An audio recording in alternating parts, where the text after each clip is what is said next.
Link TV, connecting you to the world. Link TV is viewer supported. Watch more at linktv.org. Link TV presents Mosaic World News from the Middle East. Here are today's top stories. NATO warplanes pound Tripoli while Russia calls for negotiations.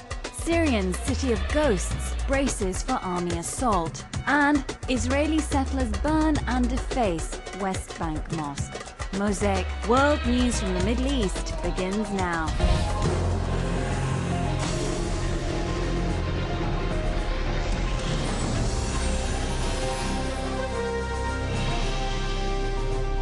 أكد نشطاء سوريون أن أرتالا من السيارات العسكرية المحملة بالجنود تتجه إلى Syrian activists confirmed that squads of military vehicles carrying soldiers are headed to the region of Jazeera in Idlib province in northwestern Syria in preparation to attack and quell pro-democracy protests. The Syrian government announced that what it referred to as armed terrorist groups killed more than 120 security members in the region.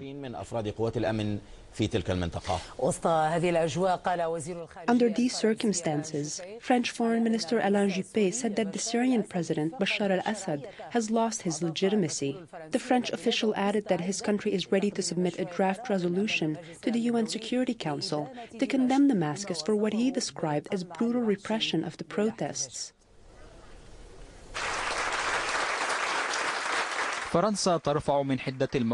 France is sharpening the West's tone towards Syria and moving to urge the Security Council to issue a resolution condemning the crackdown on the pro-democracy protests against Bashar al-Assad's regime, on the same level as Colonel Muammar al-Gaddafi's regime. The situation is now very clear. The situation is now very clear in Syria. The reform process is dead. I believe that Bashar al-Assad has lost his legitimacy. We believe that we can gain 11 votes for the resolution, and we will see what Russia will do. If they use the veto, then they will take the responsibility for it.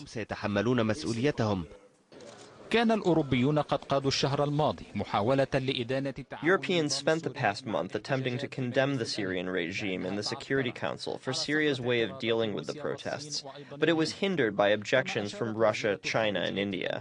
As the U.S. Secretary of State has indicated before, some Arab countries are opposed to the international community dealing with Syria with the same rationale that it's dealing with Gaddafi. The Europeans and Americans have surpassed this disagreement and imposed sanctions on Syria against President Bashar al-Assad and a number of prominent officials in his regime. Meanwhile, local and international human rights organizations are raising their voices to the Security Council, demanding that the Syrian issue be referred to the International Criminal Court. They accuse the Syrian regime of committing crimes against humanity, based on images spread online showing military operations in Daraa, Talbisa, Rastan, Talkalakh, and other areas. They indicate that some detainees have been tortured to death, and dozens of children were killed during the security forces' crackdown on protests. This was confirmed by military officer Abdul Razak Talas's testimony after he announced his defection from the Syrian army. The regime's decisions to form a committee to build the groundwork for a national dialogue, and a committee to draft a new law for political parties, and even grant amnesty to detainees,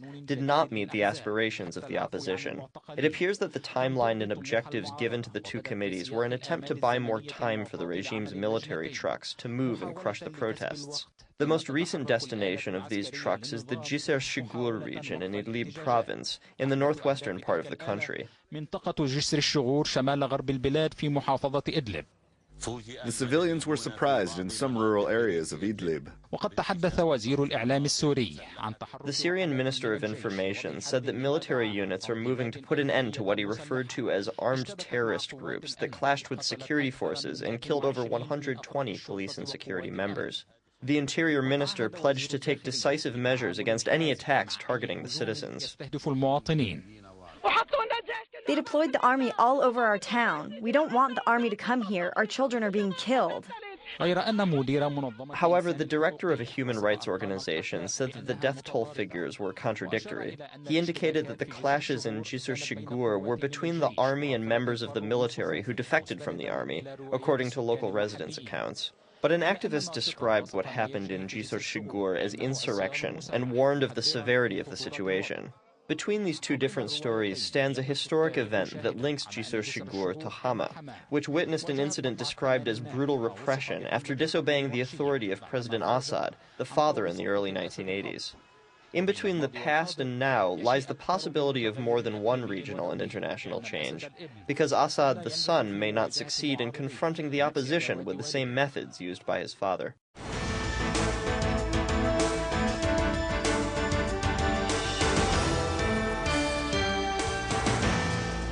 In Yemen,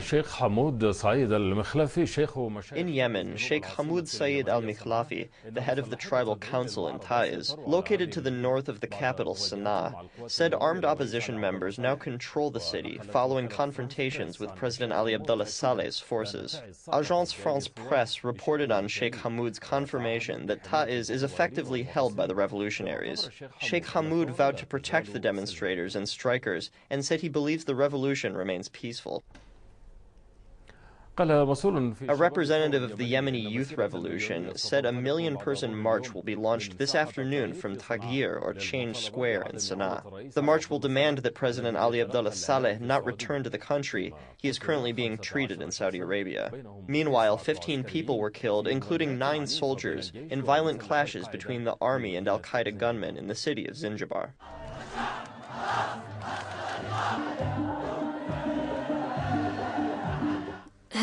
Will the Yemeni people's joy persist in the absence of Ali Abdullah Saleh from the political scene? This question is preoccupying Yemenis, as well as Western and Arab observers, who are examining the different scenarios that could unfold in a once happy Yemen. Announcements made by regime officials in Sana'a in the absence of Saleh do not indicate a quick transfer of power, but rather his soon return to Sana'a.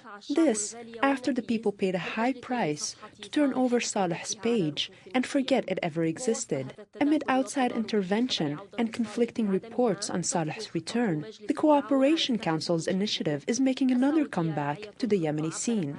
The planned sponsor, Saudi Arabia, expressed hope that all partners will sign the Cooperation Council's power transfer plan. The Council's Secretary General views the initiative as the best solution to the crisis, confirming the readiness of the Council's countries to reactivate the plan. Meanwhile, Washington believes the Yemeni people would benefit from an immediate transfer of power. In a press conference in Washington, U.S. Secretary of State Hillary Clinton said her country wants the Yemeni government to capitalize on President Saleh's absence to implement a peaceful and organized transition of power. We think an immediate transition is in the best interests of the Yemeni people. The instability and lack of security currently afflicting Yemen cannot be addressed until there is some process that everyone knows is going to lead to the sort of economic and political reforms that they are seeking. ميدانيا دارت مواجهات عنيفة بين أفراد الجيش. On the ground, violent battles raged between the army and al-Qaeda gunmen to the south of Zinjibar. They started after army units advanced into the city to storm it, leading to deaths and injuries. Also on the ground, the British Ministry of Defense in London announced that a British assessment delegation was deployed near Yemen. A spokesman for the ministry described the deployment as routine. Observers believe calm will not quickly be restored in Yemen, and that the struggle over power has started between the parties that are trying to foil the peaceful revolution's path and replace its demands with their own agendas. The U.S. and Saudi Arabia fear that Saleh's absence, as with his presence, will lead to a transfer of power in an unwanted direction. This is probably why the two countries are emphasizing the need to seize on Saleh's medical treatment to transfer power while they're still in control.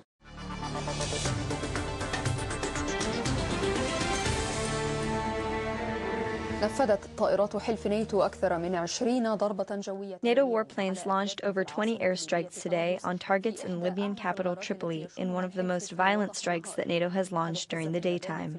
Buildings in the city shook as fighter jets hovered at low altitudes and bombed the Libyan government's headquarters and military organizations subordinate to the Republican Guard. On the other hand, Russian President Dmitry Medvedev's special envoy to Benghazi, Mikhail Margolov, held talks with leaders of the Transitional National Council. Upon his arrival to Benghazi, he announced that Russia was ready to mediate between the revolutionaries and Gaddafi in order to find a political solution to their ongoing conflict.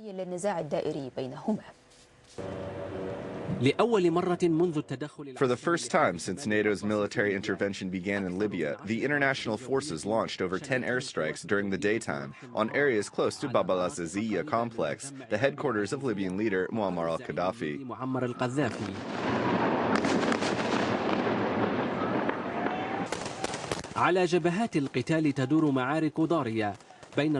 Fierce battles continue on the front lines between the armed opposition and Gaddafi battalions. Opposition forces say they are advancing west towards the capital Tripoli, and they have achieved military gains on the ground. This development on the ground was reflected diplomatically. China, which abstained from voting on the international resolution authorizing military intervention in Libya, sent a delegation to Benghazi for the first time since the crisis began in Libya. It also announced the Libyan foreign minister's visit to Beijing on behalf of Colonel Muammar al-Gaddafi's regime. ممثلا لنظام العقيد معمر القذافي إلى بكين. Libyan Foreign Minister Abdul Ati al-Abadi will visit China from June 7th to June 9th as a special envoy from his government. During his visit, the Chinese Foreign Minister Yang Jiechi will meet with him. The two sides will exchange opinions on the current situation in Libya to find a political solution to the crisis. لكن الصين لا تزال تلتزم حتى الآن بموقفها المعلن. However, so far China has insisted on its official neutral position on the current conflicts in Libya. China's move coincided with Russia sending a special envoy from Russian President Dmitry Medvedev to Benghazi to mediate and find a political solution to the ongoing conflicts in Libya. Even though the two countries are still holding on to their neutral stances regarding the conflicts in Libya, Beijing and Moscow's diplomatic moves may indicate their realization that Gaddafi's departure is closer to becoming a reality. They may be preparing for the era after the Libyan leader, which may be decided by NATO's airstrikes and the ongoing battles on the front lines. Abdul Qadir Belhaj, BBC.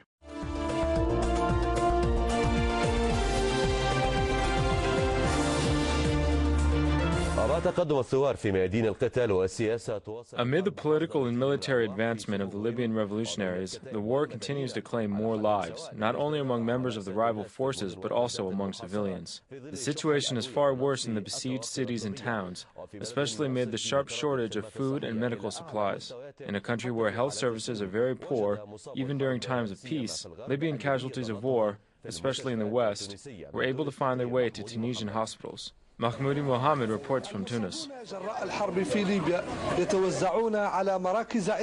The casualties of war in Libya are being brought to medical centres across Tunisia.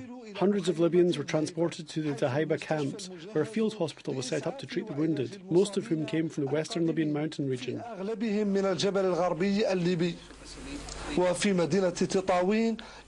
the city of Tatooine, another hospital was set up to receive more victims.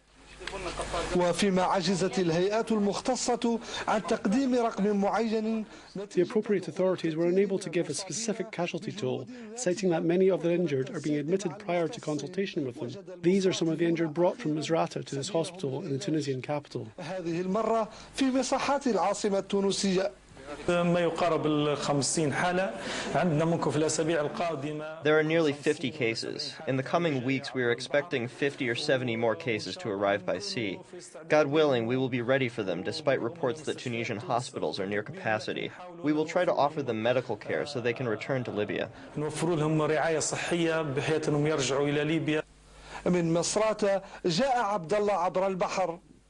Abdullah came from Misrata by sea. He was sitting safely in the courtyard of a factory he works at when a shell fell in the area. He sustained injuries to his leg, hip and right eye.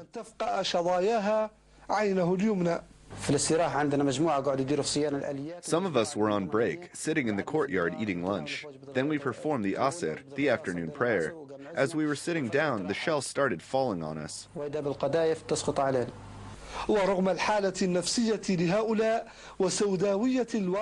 Despite the emotional stress and the dire conditions in Libya, the injured believe they will soon cry tears of joy, marking victory.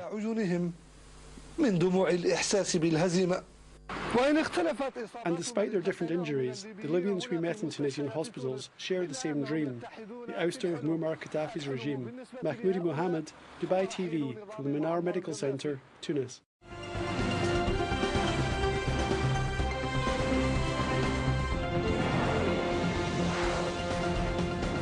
2 Saudi Arabian border guards have been killed by their countryman who was trying to cross the border into Yemen. Saudi Arabia's Interior Ministry says another border guard has been wounded. Now, the shootout took place in the southern province of Najran after midnight. The Saudi man was carrying a large amount of ammunition trying to cross into Yemen. Now, the Interior Ministry also says the man was killed in an exchange of fire with Saudi Arabian forces. It's not clear yet why the man attempted to enter Yemen. Now, an investigation has been launched to find out the man's identity. Well, a senior Bahraini cleric has accused the government of violating religious freedom. Sheikh Isa Qasim says targeting processions is a clear violation of freedom to practice religious rights. He said tight security must end and people's rights must be respected. The reaction comes 2 days after Saudi-backed Bahraini forces used tear gas to disperse pro-reform protesters in several cities across Bahrain. Police say several people have been arrested for chanting anti-regime slogans. Meanwhile, dozens of health workers on trial say they were subjected to physical, psychological, and verbal abuse while in custody. Their lawyers say they can't reach the detained medics. Now, Bahraini regime forces, backed by Saudi troops, have been cracking down on opposition demonstrators since February. Dozens of people have been killed and hundreds of others arrested during the unrest. Well, in other stories this news hour, Israeli settlers have set fire to a mosque in the occupied West Bank and scrawled Hebrew graffiti on its walls. Now, the incident happened in the village of al-Mughayr.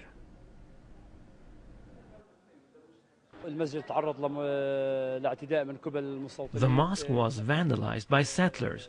They burnt a big part of the mosque by putting gas and a burnt tire inside it. They broke in through the windows because the mosque is usually closed at night. Israeli police say the graffiti reads price tag, referring to a settler policy to attack Palestinians whenever Tel Aviv takes action against settlement outposts. Israeli Prime Minister Benjamin Netanyahu has condemned the attack. Last week, Israeli forces demolished a settlement outpost in the same village.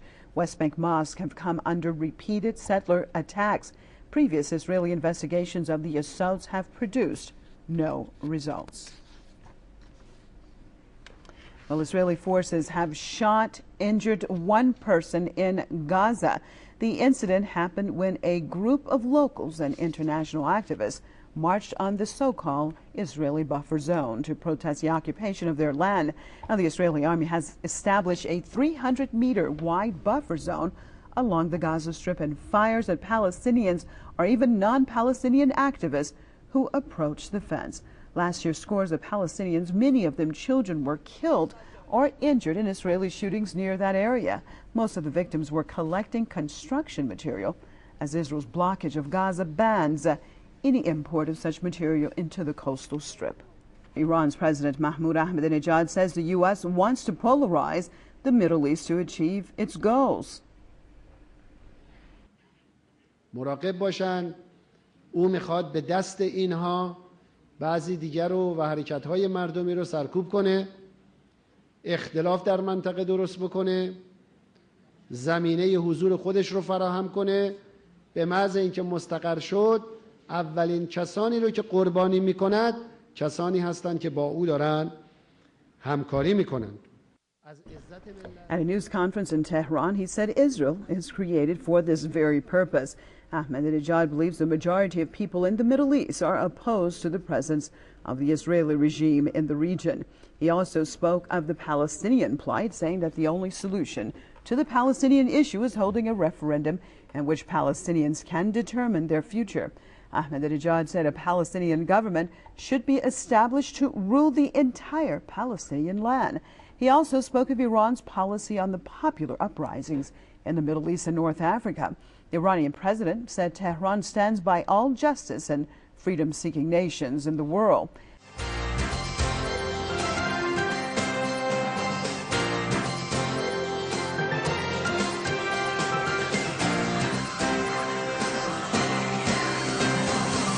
Open with the placement of security forces on high alert nationwide as Palestinians and their supporters vowed to mark Jerusalem or al-Quds Day today with continued attempts to breach Israel's borders.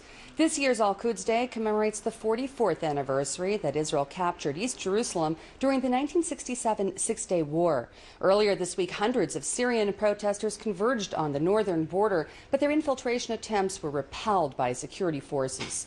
At this hour, there have been no reported disturbances, and the nation's troops will remain on high alert until the end of the Shavuot holiday, which begins this evening at sundown and ends tomorrow night. The United States has condemned Damascus for instigating this week's deadly clashes along the border with Israel during the so-called Nakba Day demonstrations. State Department spokesman Mark Toner emphasized that the U.S. administration supports Israel's right to self-defense. We're obviously deeply troubled by attempts yesterday to cross the disengagement line in the Golan Heights, resulting in both injuries as well as the loss of life. As we did previously, we condemn what appears to be an effort by the Syrian government to incite events and draw attention away from its own internal issues. And it's clear that such behavior will not distract international attention on Syrian government's condemnable behavior on its own citizens. And just would add that Israel, like any sovereign nation, has a right to defend itself. U.S. Secretary of State Hillary Rodham Clinton has given a cool welcome to the French proposal to host a Middle East peace conference at the end of this month. Clinton said that although Washington supports a return to negotiations, there is currently a lack of willingness on the parts of both Israel and the Palestinians to resume the talks. We strongly support a return to negotiations, but we do not think that it would be productive for there to be a conference about returning to negotiations. There has to be a return to negotiations, which will take a lot of persuasion and preliminary work in order to set up a productive meeting between the parties. So right now we are still in a wait-and-see attitude because we don't yet have any assurance from either party that they would return to negotiations. European Union Foreign Policy Chief Catherine Ashton is urging Jerusalem to use a measured and proportionate response in the wake of this week's Nakba Day protests along the border with Syria. Ashton also called on Damascus to refrain from provocative actions. Speaking at a meeting of European and Asian foreign ministers in Hungary, Ashton stressed the need to restart the peace process. She also addressed the issue of the Arab Spring revolution sweeping the Middle East. We have a common interest in supporting the countries that are moving to what I describe as deep democracy, countries like Tunisia and Egypt, where old regimes have been swept aside.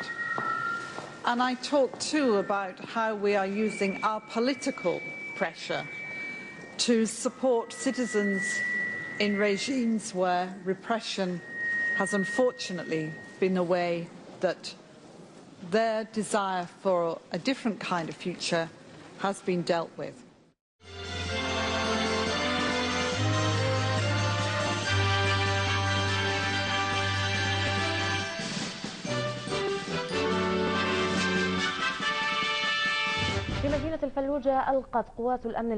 Iraqi security forces have arrested 4 members of the al-Qaeda terrorist group in the city of Al-Fallujah. The 4 terrorists confessed to killing several security recruits. The suspects used silenced guns and bombs to target the homes of several residents. In a series of operations targeting the terrorists and their hideouts, Iraqi security forces in Anbar have arrested 4 terrorists affiliated with the al-Qaeda network. The suspects confessed to launching several attacks in the city of Fallujah, including planting bombs and killing civilians and security recruits with silenced guns. We followed him on bicycles. Yes, we were watching him.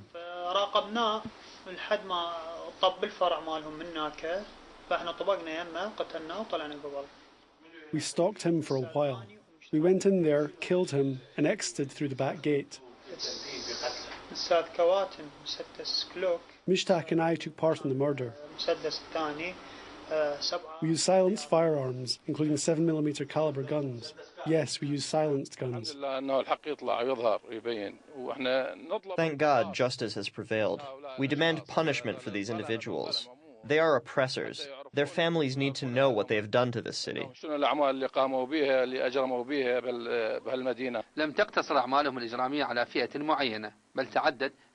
Their crimes were not limited to a specific group, but included killing women and destroying homes. In addition, they confessed to supplying other groups with arms and bombs. Evidence was found that each crime was committed.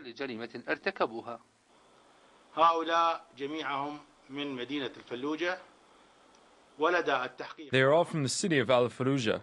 We interrogated them and confronted them with conclusive evidence.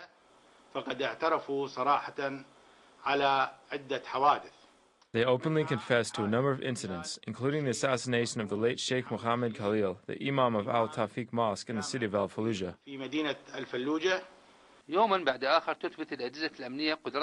Day by day, security agencies prove their capabilities and readiness to impose security and foil the plans of those who intend to commit crimes against civilians by killing them in cold blood.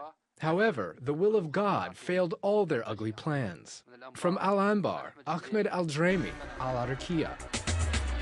The views expressed on Mosaic are from contributing broadcasters, not Link TV or its sponsors.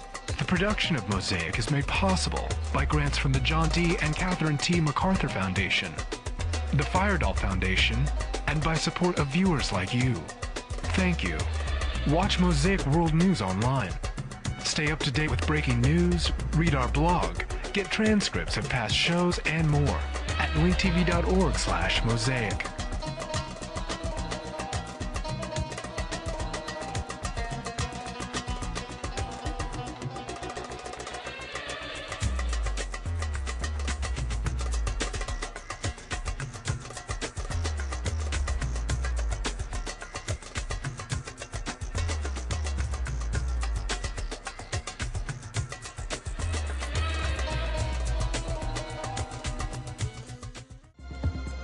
This program is brought to you by Link TV for educational and non-commercial use only. Link TV is the only U.S. network dedicated to global and national news, uncompromising documentaries, and diverse cultural programs, programs which connect you to the world.